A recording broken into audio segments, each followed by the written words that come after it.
Yes, ladies and gentlemen, welcome again. Believe ko mumeze neza aho muri hose. Ile maombi nilikuomba uende huko Tanzania, kumbe ulifanya ukweli.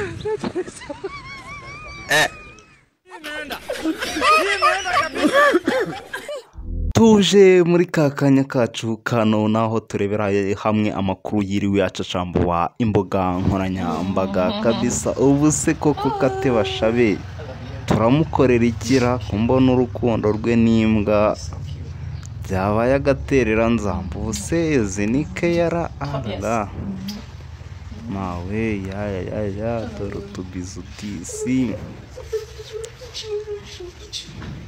Nyamara amakuru ari hanze ashobora kuba ntahatandukaniye n'ukuri pe, kuko nawe urebye uburyo ari gutekinga imbwa ye kabisa, ubona yiyegereza ngo bahuze aya ngaho. Hanyuma imbwa nuyitegereza wabona ikumanuka mu by'ukuri ishaka kwihumuza hasi, kubera ko umuntu ntago izi bijya mbere. Turibuze kwifashisha ubuhamya bwa bamwe mu bakobwa babayeho basambana n'imbwa, batangiye kugira no video barangiza bakagira gute bakagenda bayikemanga, umva kuntu bimeze.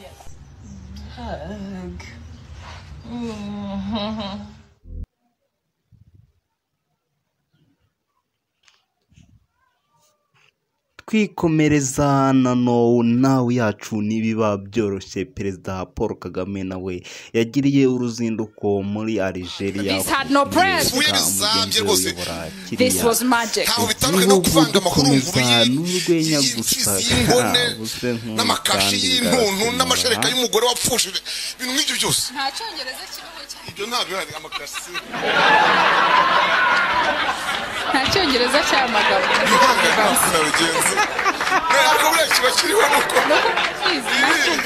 Yes. Oh my God.